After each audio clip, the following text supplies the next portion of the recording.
Okay, so now how do we help someone with cognitive decline? This has been something that we have studied for over 10 years now because it's perhaps one of the scariest consequences of aging. If you ask most people, they'd say, yeah, okay, if I start to have a problem with my eyesight or hearing, that's not going to be too fun, but I don't want my brain to go.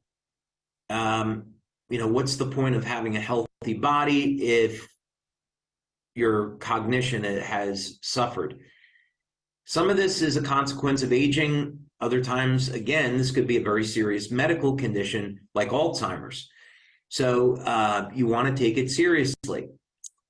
You want to look at the diet because problems with cognition don't just happen. They happen for a reason. If you're not exercising, that could be a very serious problem when it has to do with cognitive decline and lack of mental stimulation. People go into retirement, they stop working, they're not using their brain enough, and their mental faculties start to decline. So you got to exercise the brain. All right, so what's the solution here? Well, we've done a number of clinical studies, and of course, we've looked through the literature, and there are a number of things you can do to support the health and function of the brain.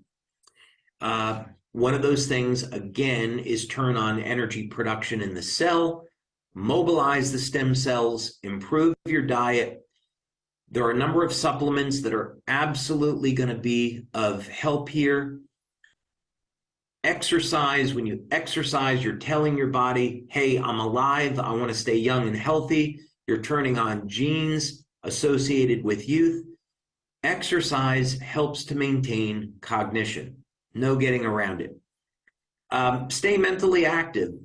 If you're retired, board games, reading books, having hobbies.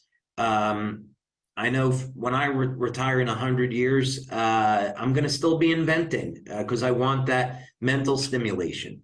And sleep. If you're not getting at least 6 hours of sleep per night, you're headed for trouble. Lack of sleep is associated with Alzheimer's disease.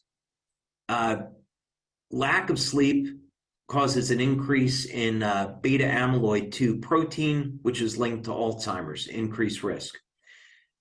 So if you're going for a very long period of time, months or years of lack of sleep, that's a huge concern. You have to resolve that problem. A couple things we can do here. X39 and X49. We've seen this now in our clinical studies. It improves cognition. No question about it. Carnosine. We have a fantastic study that we did with Dr. Tom Budzinski, Dr. Helen Budzinski, on using carnosine to reverse age-related cognitive decline.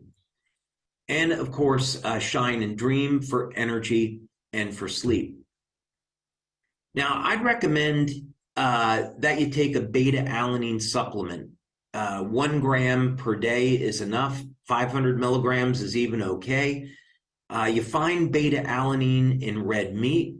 So if you're not eating red meat, you may not be getting enough. And beta-alanine is a precursor to carnosine and to AHKCU, what X49 elevates. So I'd recommend beta-alanine. Creatine. This is interesting. We think of creatine as a muscle building supplement for bodybuilders. And that's true. It absolutely is. But creatine is a fuel for energy production. And in the human body, the brain and the heart use tremendous amounts of energy. So you can actually support the health of the brain with creatine. As we age, our brains will shrink. And one of the reasons is because of a lack of DHA, an essential fatty acid. You can get this from fish oil, from algae oil. And if you're not getting enough fish in your diet, like salmon, which would be rich in DHA, I would recommend that you supplement. There are nutrients out there that will improve cognition, like phosphatidylserine and cognizin. Some other nutrients as well. We won't get into those now since there's so many. But DHA, omega-3s are by far the best supplement for supporting cognition. But I wouldn't overlook beta-alanine, creatine, and some of these others. Olive oil, again, I'd recommend because it helps manage the inflammatory process. Make sure you're getting enough exercise and sleep.